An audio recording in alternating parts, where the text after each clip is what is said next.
Halo,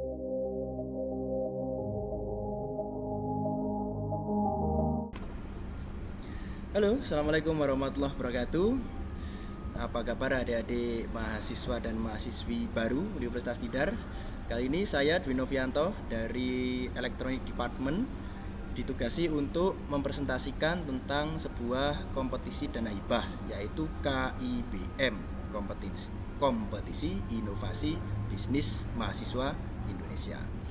Oke, KIBM ini sendiri apa itu? Nah, menekankan pada business innovation. Ya, apa itu business innovation? Nah, Anda bisa lihat sendiri di situ bahwa ada logo IC, ada logo gear. Nah, di situ berarti kan mengedepankan inovasi teknologi pada sebuah bisnis. Tapi apakah harus teknologi yang diimplementasikan? Ya tidak juga. Seumpama Anda punya trik marketing yang bagus, yaitu masuk inovasi marketing. Nah, yang berikutnya, bagaimana cara memperoleh inovasi? Ya, tentunya Anda sudah running bisnis Anda sendiri, ya. Saat Anda running bisnis, kemudian memperoleh problem, dan problem itu Anda solusikan dengan solusi yang efektif dan efisien. Nah, maka itulah inovasi. Ya, jadi seperti yang tadi saya katakan, tidak harus teknologi. Oke, jadi based on problem. Nah, salah satu contoh inovasi.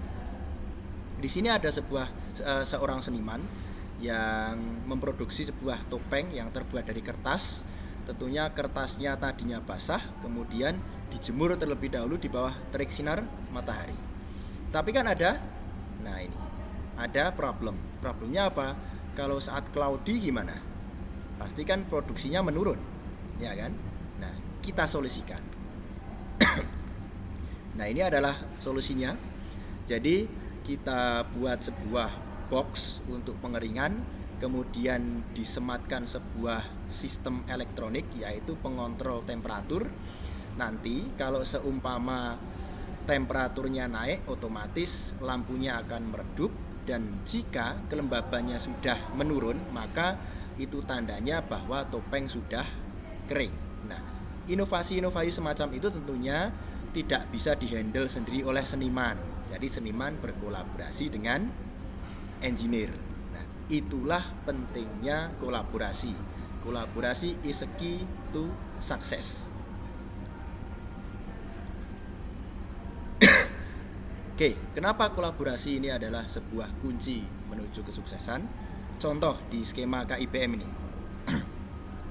Coba perhatikan kriteria untuk KIBM akademik. Yang nomor 1, masalah, solusi, produksi atau jasa yang ditawarkan. Oke, ini mungkin kalau dari contoh yang tadi bisa dihandle anak teknik. Tapi coba dilihat yang nomor 8, laporan keuangan dan proyeksi keuangan. Itu kalau anak teknik sendiri ya susah membuat seperti itu. Jadi perlu adanya kolaborasi dengan mahasiswa atau mahasiswi ekonomi. Contoh lagi nih. Kriteria yang berikutnya adalah kriteria pada skema difabel. Ada di sini yang namanya rencana pemasaran dan penjualan, poin 5. Itu kalau bukan anak marketing kan susah juga. Itu ya. Jadi perlu juga kita anak marketing. Tadi solusi sebuah masalah perlu juga anak teknik. Oke. Yang berikutnya, nah ini saya sudah singgung tadi beberapa skema KIBM secara keseluruhan itu terbagi menjadi 3, yaitu akademik, vokasi, dan disabilitas. Tapi khusus untuk vokasi ini untuk politeknik, ya, berhubung kita universitas. Nah, jadi yang kita akan seleksi atau yang kita akan adakan itu adalah skema akademik dan disabilitas. Pada box biru yang skema akademik ini ada beberapa persyaratan yang umum gitu. Yang pertama jelas active student. Jadi mahasiswa aktif di Universitas Tidar. Satu grupnya itu terdiri dari 3 sampai 5 pada universitas yang sama. Nah, yang berikutnya bisnis itu sudah running atau sudah berjalan minimal 6 bulan. Dibuktikan dengan apa? Dibuktikan dengan SIUP. Kalau yang industri makanan PRT halal atau bentuknya CV atau UD usaha dagang. Nah, ini tergantung apa yang Anda punya. Tidak harus semua, tapi salah satu juga boleh. Jadi sebagai bukti bahwa bisnis Anda sudah running selama 6 bulan. Nah, sekarang ke box biru yang sebelah kanan. Itu kan tentang disabilitas.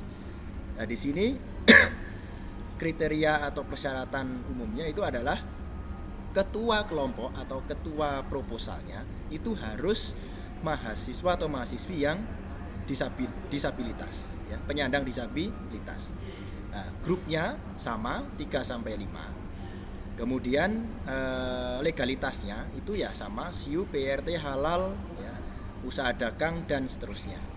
Nah, kemudian kalau tadi ketua grupnya itu harus difabel, apakah anggotanya juga harus difabel? Enggak, anggotanya bebas, ya, tapi ketuanya harus difabel. Dan di sini 3 sampai 5 mahasiswa itu tidak dibatasi. Jadi boleh dari beberapa universitas gabungan, gitu, okay? Itu diperbolehkan pada skema difabel ini. Nah, yang berikutnya ini alurnya. Nah, bagaimana cara saya untuk mengikuti kompetensi KIBM biar dapat dana hibah? Nah, pertama Anda harus make your own business, ya. Kalau belum punya, kalau sudah punya, seumpama Anda punya bisnis warisan, ya sudah, itu jalankan saja, kan gitu.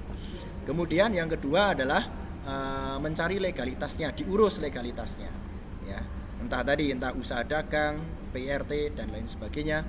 Nah, saat Anda mendapatkan kesulitan untuk mengurus legalitasnya, silakan kontak ke UPT PKPP Universitas Tidar. Nah, nanti websitenya itu sudah tertera. Jadi di website itu ada emailnya. Silakan beremail di situ. Nanti kita akan tanggapi karena ini kan masih pembelajaran jarak jauh, ya. Jadi bisa nanti lewat daring.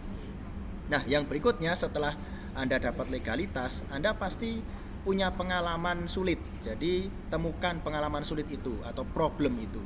Kemudian Anda berangan-angan, berandai-andai. Andai kata saya punya uang sekian, maka saya akan memecahkan solusi ini dengan solusi seperti ini. Jadi benar-benar Anda sudah menemukan dan Anda juga tahu apa solusinya, tetapi Anda nggak punya modal.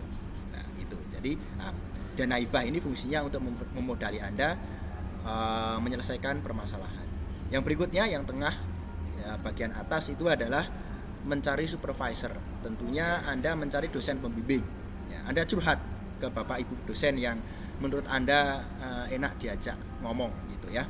Ini saya punya masalah pada bisnis saya, kemudian solusinya ini, saya pengen buat proposal, mohon dibimbing, ya. Nah, itu kira-kira. Ya, nanti pembimbingannya berdasarkan guideline. Guideline-nya dari mana? Download aja di Google, ya.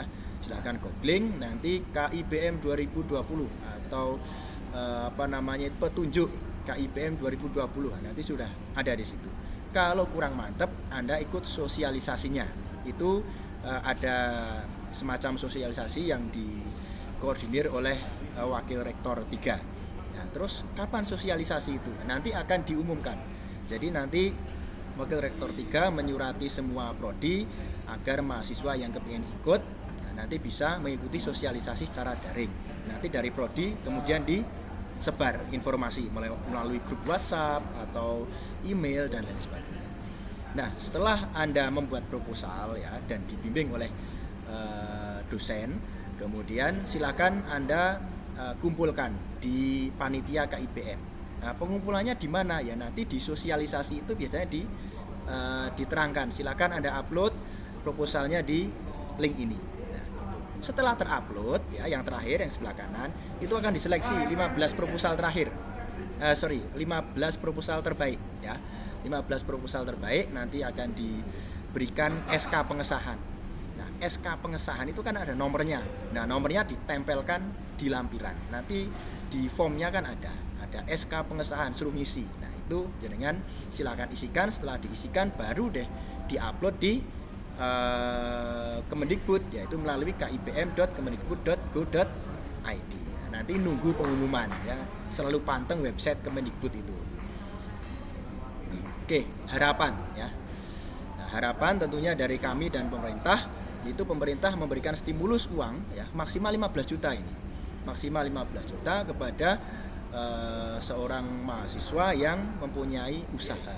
Harapannya itu nanti setelah Anda lulus ya, Anda memperoleh gelar sarjana dan juga status pengusaha. Jadi bukan sarjana tapi nganggur, tapi sarjana yang menjadi pengusaha. Nah, kalau banyak pengusaha tentunya ya ekonomi akan naik. Oke, saya kira cukup sekian. Kurang lebihnya mohon maaf. Semoga menjadi suatu motivasi untuk para bisnismen muda yang ingin mengembangkan bisnisnya dan ingin juga memperoleh profit yang berlebih melalui stimulus dana usaha dari Kemendikbud. Oke, terima kasih. Wassalamualaikum warahmatullahi wabarakatuh.